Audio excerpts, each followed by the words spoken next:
Hey, welcome to Planet Earth. We made it to another Friday. We did so with no problems of any kind, right? Well, if there was a problem, you already defeated it, so don't worry about it. On to greater and more fantastic things. So what are we talking about today on this Friday? Well, I thought we were talking about Vietnam.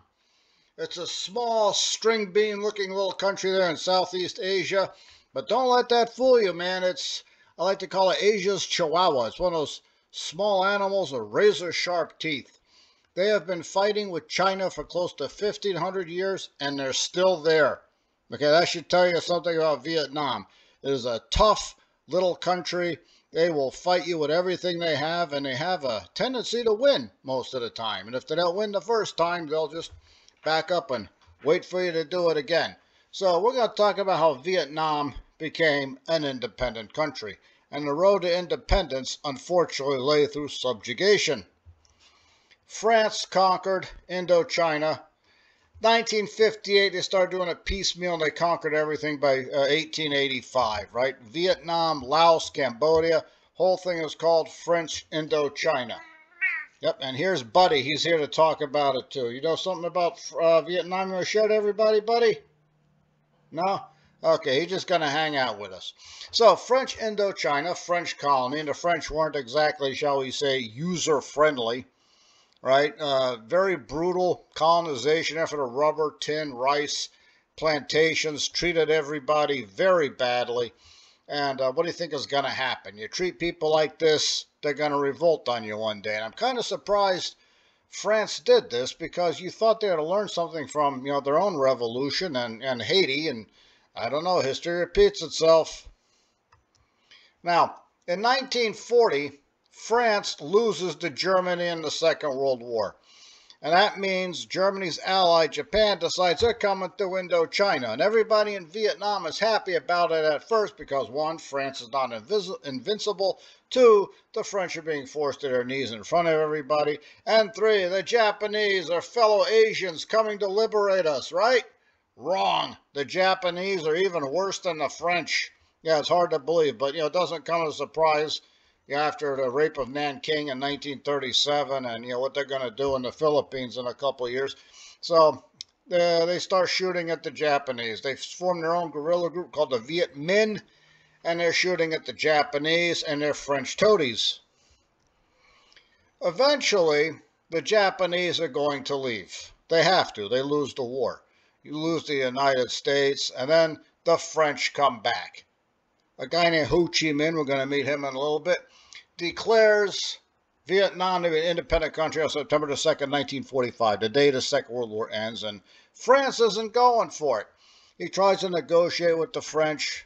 Vietnam is free, maybe keep some of the economic links there going. He's not crazy about, having the French be as their main trading partner, but no, it beats fighting a war. And all of his proposals are literally shot to pieces. When I say shot to pieces, I'm not kidding. 16-inch battleship shells start crashing down on Hanoi in November of 1946. And the first Indochina War is underway between the Viet Minh, Vietnam, and France. What do you notice about France's uniforms here? A couple pictures. What do you notice there? Look like American uniforms, don't they? Yeah, it's because the United States is bankrolling 80% of France's war. The United States, who helped Vietnam against the Japanese, is so terrified by communism, they're actually bankrolling a colonial war, helping an imperial power hang on to a colony. That's how bad the fear of communism kind of messed up America's mind back then. Now here's Ho Chi Minh.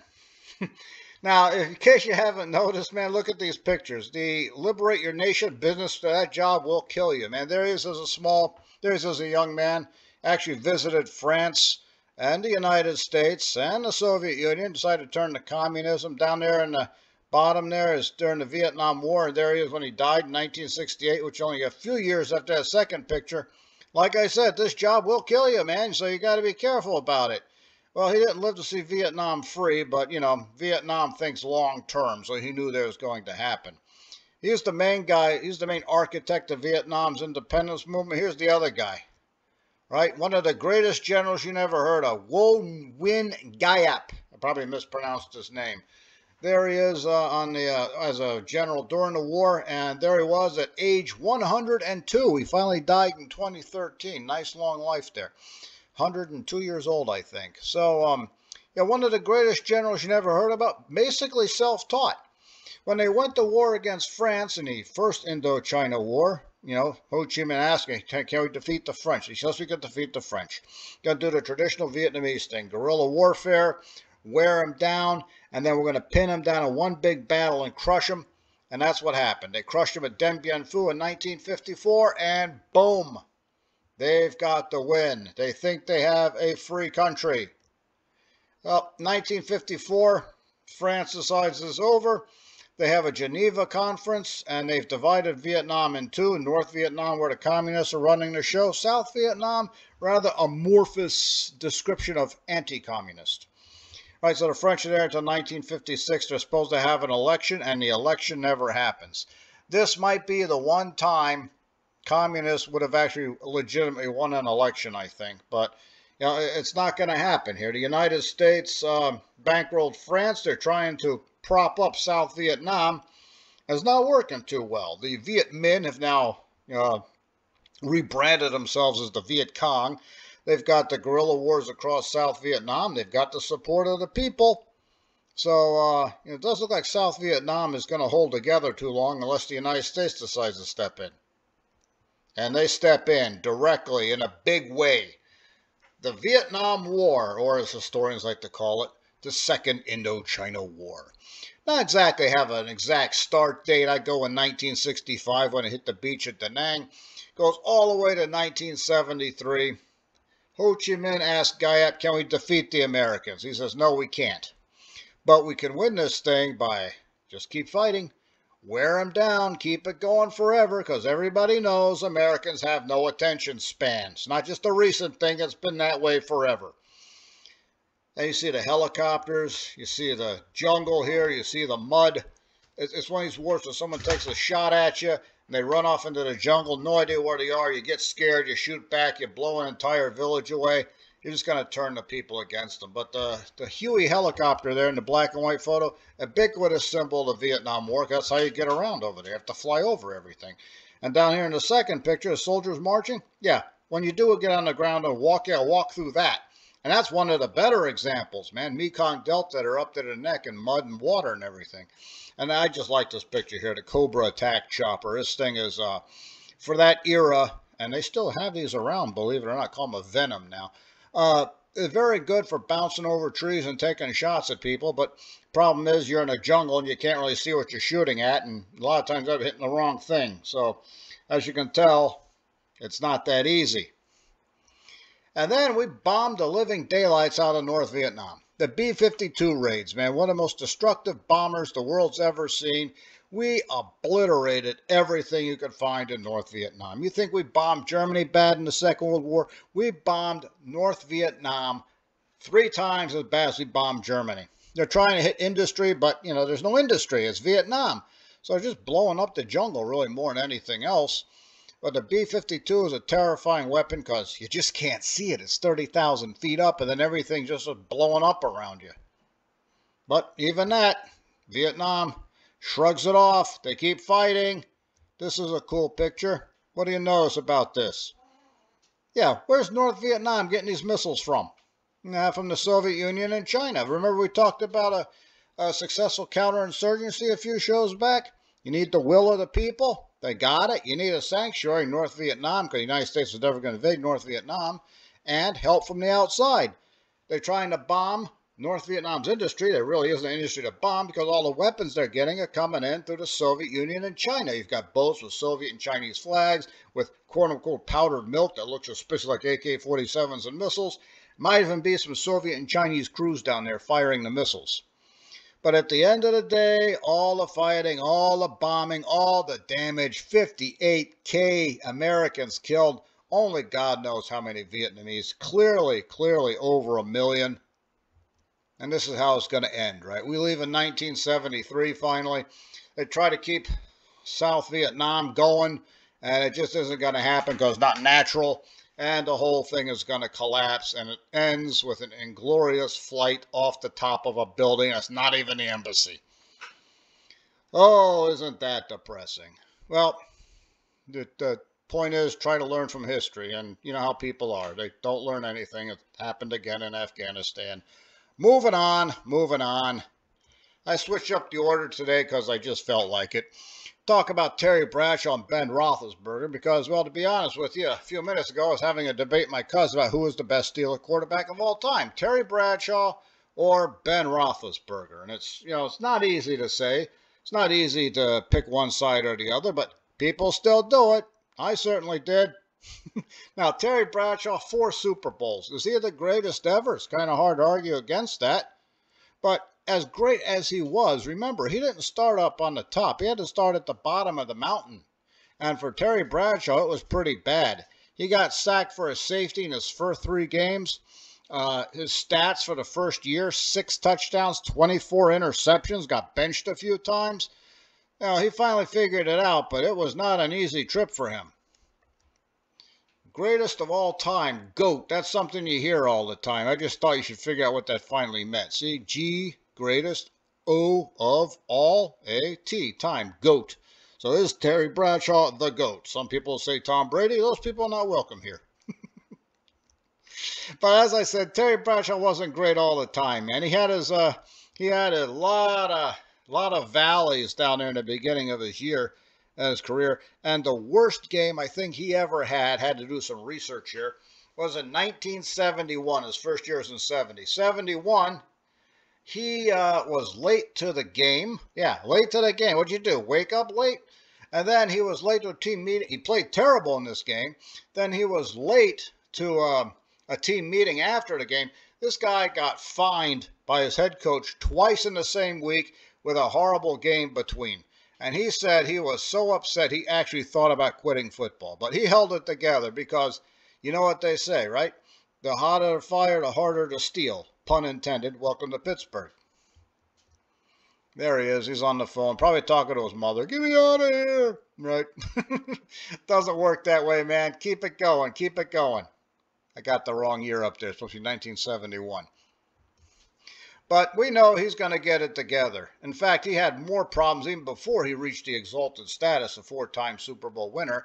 In 74, he actually lost the starting job, got it back, led him to a Super Bowl victory in 74, and 75 beat the Cowboys. And here we are, Super Bowl 13, again against the Cowboys, again another victory, and he becomes the MVP.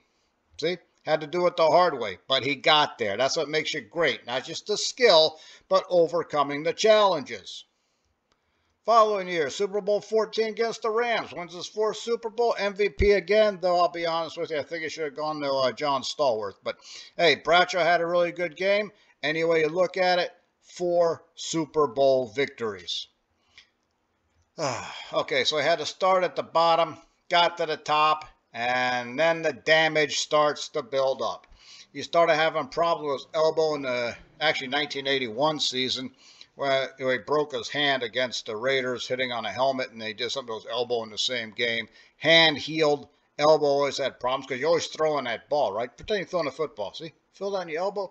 Now imagine doing that 2,000-3,000 times in 6 months. And, it's just the damage built up. Like Indiana Jones said, it's not the years, it's the mileage. And remember, he's playing in an extremely tough era. Right, we're bouncing off the AstroTurf, and I think the only thing you couldn't do was run the quarterback over with a backhoe or something. That might have been roughing the passer back then. So the damage built up. Even lost his hair over there. You can see. So he had to have surgery on his elbow in the '82 off season, and it was just never the same. 1983, he's trying to rehab it. Played in 1 game, couldn't do it anymore. Played a little bit against the Jets. So. Every athlete reaches that point where they can't do it anymore. But say what you about Terry Bradshaw, he had a really good ride. That's why he's a near deity in Pittsburgh sports, right? You say Bradshaw, everybody knows who you're talking about. Pictures all over the place. Pictures of 4 trophies with Bradshaw's picture in it. Here to tell you, this guy can get anything he wants in Pittsburgh. Well, then we get Big Ben, right? A little bit more recent. Rookie in 2004, finally retired in 2001. A lot bigger guy, too. Look at this. Bradshaw wasn't small, but Big Ben is just humongous, hence the name Big Ben, right? The clock in London. 6'5", 241. Miami of Ohio. Try not to hold that against him. Really good quarterback. What people like the best about him, the great improviser. Bradshaw was an excellent runner. He kind of had to be. Didn't have an offensive line in the beginning there. Big Ben had a good line, but, you got to run, especially when people blitz you all the time, like the Ravens. There you see Saragusa down there in the corner looking up at him. Yeah, so he's a very good improviser. He could run around back there, make something happen. Sometimes he might have pushed it too far and threw an interception, but most of the time it tended to work out for Big Ben and the whole team. There's one of the highlights of his career, Super Bowl 40. Pittsburgh 21, Seattle 10. Wasn't the greatest game ever, but hey, we got to win. And there, of course, is the semi-controversial charge over the goal line. A lot of Seahawk fans claiming he didn't make it over the goal line. I know the referees looked at it in 59,622,803 angles, and they concluded he made it over the goal line. So I guess I kind of have to go with that. Yes, I'm biased, I admit it. At least I'm honest about it. But, Bradshaw took his success kind of in stride, maybe because he had such a rough beginning, whereas Big Ben didn't have that tough a beginning because he won his first Super Bowl in his second year. And he didn't handle it very well. Look at that. Okay, you're drinking all night over there. People taking pictures of you. You're clearly loaded. That's not a good scene. Gets on a motorcycle. Nearly died. I was in British Columbia when that happened and I heard about it. I thought, oh, well, that was a short and glorious career, wasn't it? I did really stupid things. And, once you're in the public light like that, you can't do dumb things like that, man. So anyway, he finally figures it out, gets back on the right path, more or less. And we get Super Bowl 43 against the Arizona Cardinals. Santonio Holmes, you met him. And there's Big Ben. He didn't have such a good Super Bowl 40, statistically speaking. Had a pretty good one, Super Bowl 43. Some people said he should have been the MVP. Gave it to Santonio Holmes. I think that's a good choice. But hey, it doesn't matter who the MVP is, as long as the Steelers win, right?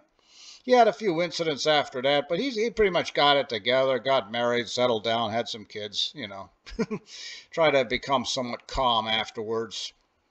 He didn't have a rough start to his career. The beginning of Big Ben's career was somewhat mediocre there, but after that Super Bowl, he's going to go to Super Bowl 45 and lose. Won't talk too much about that. And, like I said, the damage starts building up, especially a guy who plays this rough and tumble and runs around as much as he does, right? You think you can do it forever, but sooner or later, the damage and injuries start to build up on you. And by the end, he was having trouble throwing the ball as far as he used to, and you could see he was in pain a lot of times. It was just kind of time to hang it up. But hey, thank you for the 2 Super Bowls, man. Bradshaw's a near deity, but Roethlisberger, hey, you're right behind him. So who was better, Terry Bradshaw or Big Ben Roethlisberger? It's an impossible argument because you have 2 players who played in vastly different eras, all right, separated by at least 2 decades. Right? Bradshaw retiring in 83 and Big Ben starting up in 2004. Some people say Terry Bradshaw played in a tougher era in the 70s, definitely. But other people also point out that athletes today and Big Ben's era and today are stronger and faster. And we have empirical evidence that proves this.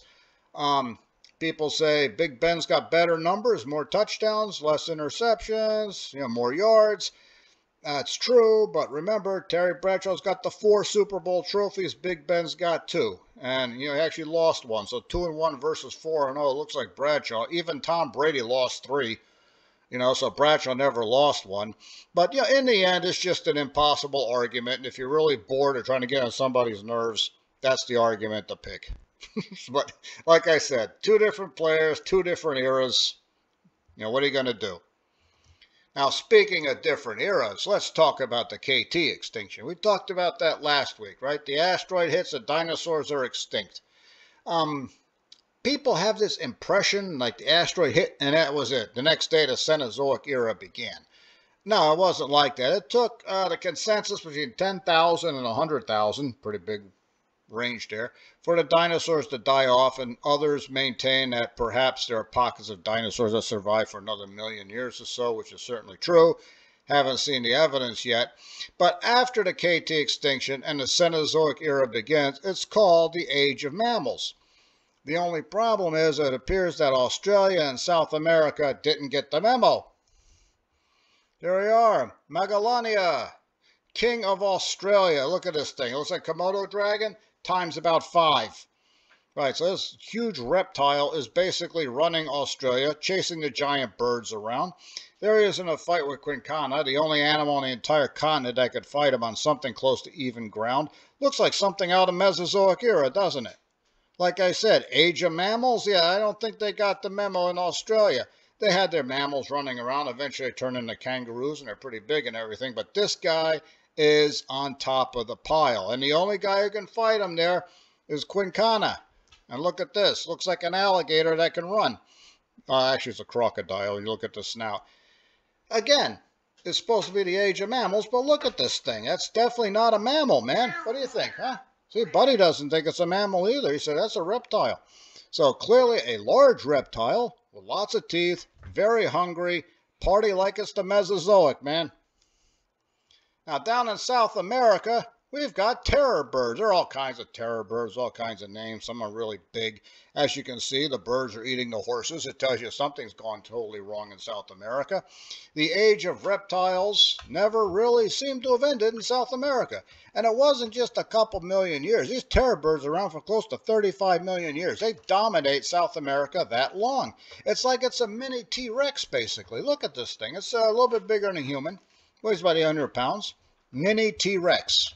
Might as well be, right? It's about the size of a juvenile one. Seems to act like one. It dominates the entire continent. He's got some competition, but, you know, Titanoboa, yeah, might not be a competitor, but he's going to rule the swamps. You see him there fighting T-Rex? That never happened. Right, Titanoboa is after the K-T Extinction, so that never happened. Don't know why this guy made that drawing. But the other one where he's squeezing the alligator to death, yeah, that happened. Yeah. So, again, the Age of Mammals, and I don't see any hair anywhere. Do you?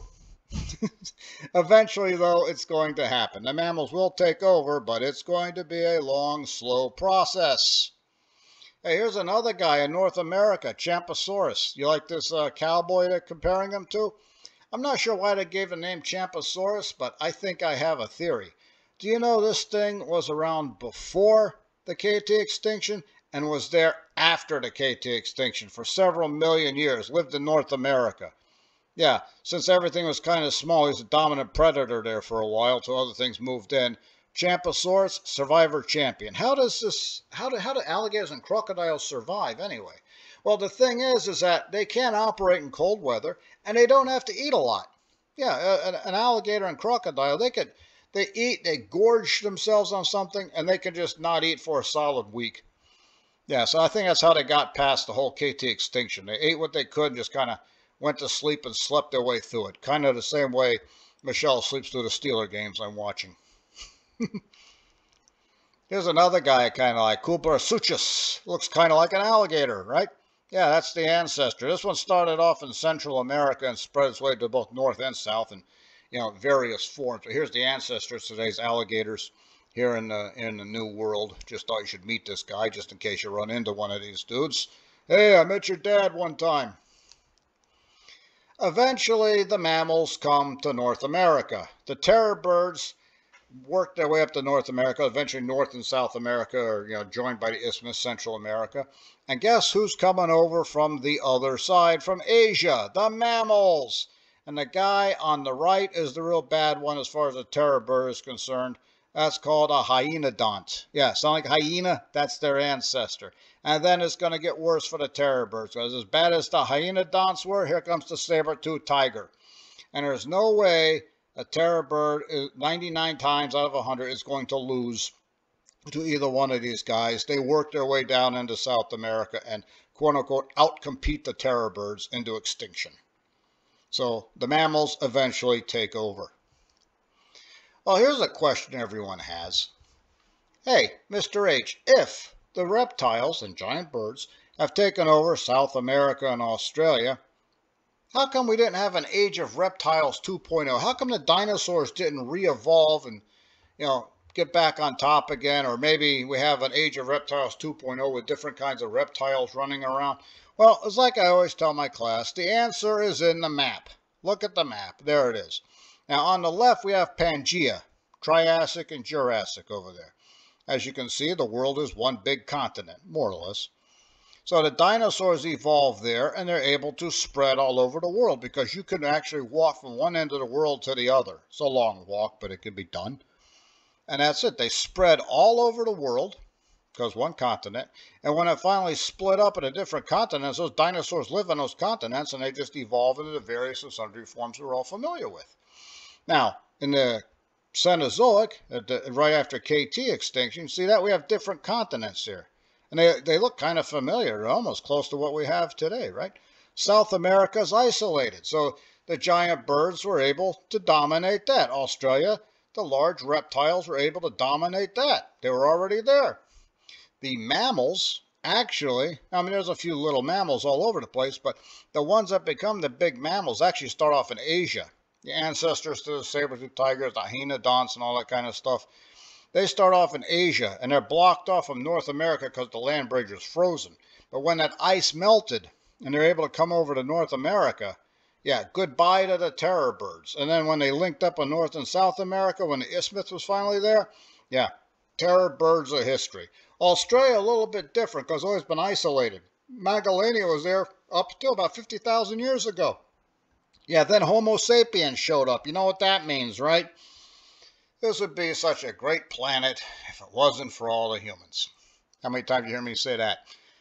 So they may have hunted this thing into extinction. Some people claim the Magellania is still around. They call it a Komodo dragon, downsized kind of, you know. And in the middle of Australia, where hardly anybody goes, including the Aboriginals, I mean, you know, who knows? That thing could still be walking around. But that, for a brief second, if you want to call 30 million years brief, kind of had an Age of Reptiles 2.0.